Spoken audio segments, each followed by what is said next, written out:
When I was 9 years old, I came home from school to find my mom and grandpa sitting at the kitchen table with bad news. My dad was missing. He and Uncle Lee had gone on a hunting trip in the woods east of Quetta. Dad had forgotten his grunt call in the truck, walked back to get it, and was never seen again. Uncle Lee waited 20 to 30 minutes before he got worried, then made his way back to the truck. By nightfall he had every deputy from the McDowell County Sheriff out searching those hills. The search lasted 2 weeks. Nothing. A private investigator was hired, a retired cop, a good one, but he could only confirm what the sheriff had already said. The most likely theory was that Dad had wandered to a series of old mining pits near a town called Cucumber and fallen down a shaft. Every shaft that could be safely explored had been checked. No body was found. The PI did mention one strange detail though: graffiti inside one of the tunnels. Symbols and words in an unrecognizable language, smeared in black paint.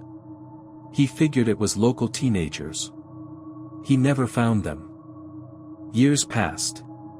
My sister moved to Morgantown for college. I got a job at a repair shop in Welsh. Uncle Lee kept his distance. He once told Mom that I reminded him of a younger version of Dad, and those memories brought him as much pain as they did joy. Then one day Mom told me he had called and wanted to talk. I drove out to his place near Filbert on a Saturday. He was clear-eyed and steady, not the broken man I had feared finding. We ate cold cuts, shared a beer, caught up. Then he made a proposal. He wanted to take me to the site of Dad's disappearance. He said he had been up in those hills half a dozen times himself. Walking them helped him feel less useless. He thought it might give me some closure too. I said no at first. But over the course of about a year, visiting Uncle Lee regularly, I came around. I figured if it got too painful we could always just turn around and walk back to the truck.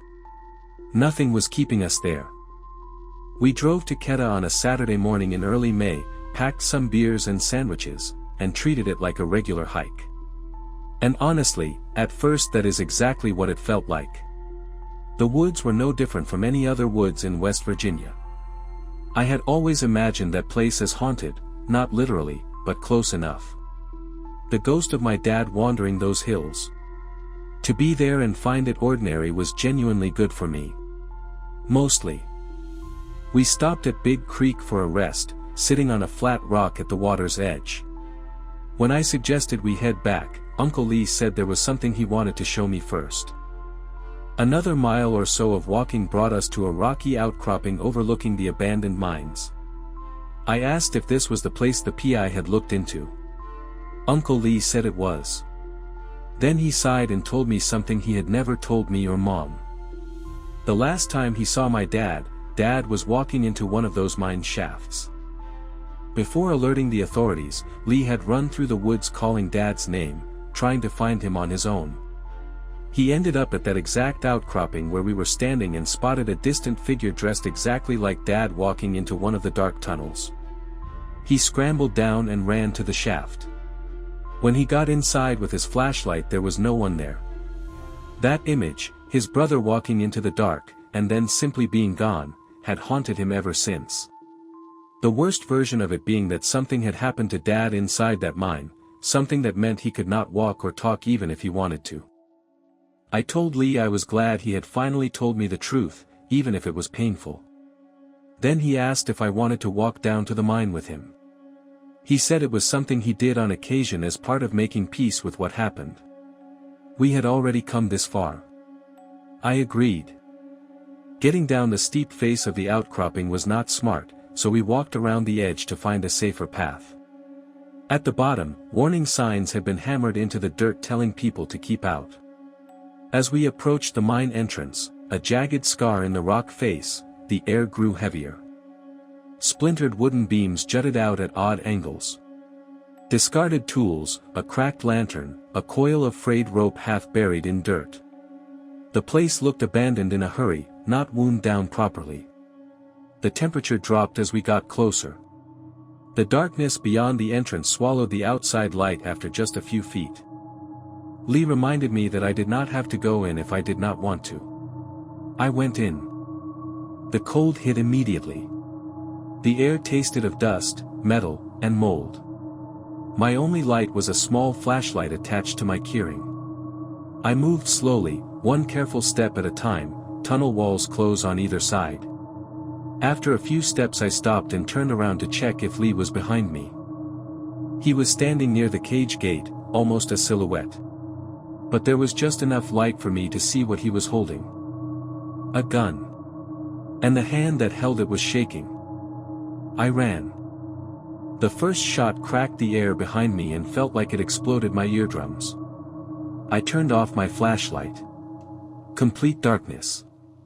My lungs burned. My muscles screamed. I had no idea what was in front of me. The only light came in flashes when Lee fired. A ricochet off something metallic gave me just enough warning.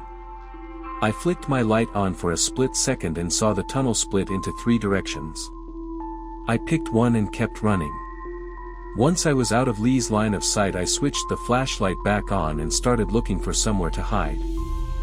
The walls of the branching tunnel were covered in writing.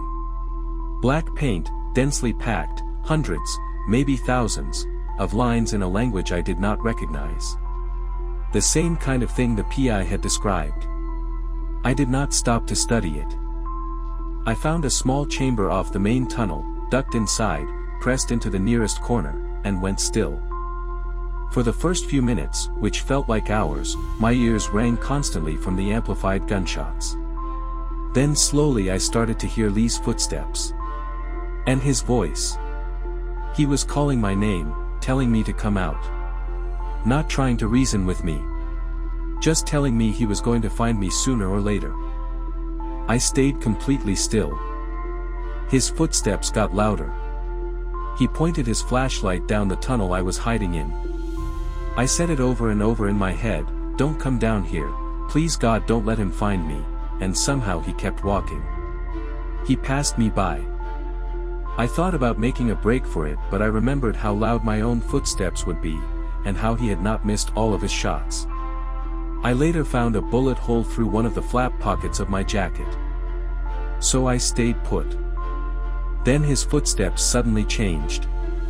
Slow and rhythmic, then sharp and fast, then a scrape of gravel, then silence. Like he had spun around, startled by something. He went still. A horrible silence hung in the air. Then he spoke. "I know you're here, Stanley." Stanley is not my name. It was my dad's name. My mind was on the verge of fracturing. Uncle Lee had lost his mind, there was no other explanation. I wanted to call out to him, to appeal to whatever part of him was still in there, but he had already tried to kill me twice and there was no guarantee he would not try again. Then before I had to make that choice, we both heard something else moving in those tunnels. No footsteps. No voice. Just the sound of rocks shifting somewhere deeper in the dark. Lee stopped. Started muttering. Low at first, then building. Then a rush of warm air moved through the tunnel from somewhere deep below. It carried a smell I cannot properly describe. Not the smell of rot or decay. I have smelled a deer carcass in high summer and it was nothing like that. This was something else entirely. Something that should not exist. Like burning death. Like something older than the mine itself. And then Uncle Lee started screaming. "He's here. I brought him. I did what you asked." He said it over and over, mixed with pleading, with rage, with his voice cracking and climbing until the words broke down into something beyond language. Pure terror. Pure pain. I ran. I sprinted out of that tunnel and into daylight. Lee's screams followed me out, faint and echoey, bouncing off the walls of the pit. I climbed the slope, hit the tree-line, and kept running until my legs gave out. Then I walked the rest of the way back to my truck. I stopped in Quetta. A motel receptionist let me use their phone. I called dispatch, told them my uncle had tried to shoot me at the abandoned mines north of Cucumber, and that I thought he was still inside and might be hurt. 2 deputies arrived about 15 minutes later. I told them everything. They drove up to check it out. They found footprints. They found shell casings near the entrance. They did not find Uncle Lee. No blood. No body. No weapon. The sheriff ordered a search and rescue team to explore the mine as deep as it was safely possible to go. Nothing. He also announced that given what had happened, Uncle Lee was now the primary suspect in my dad's original disappearance. He sealed the mine with explosives. The official conclusion was a gas blowout, methane, carbon monoxide, or hydrogen sulfide, or some combination of them all. According to the sheriff, a concentrated dose of toxic gas had caused Lee to become disoriented, paranoid, and violent. That explained the attack. That explained the screaming. That explained everything. More than 20 years have passed.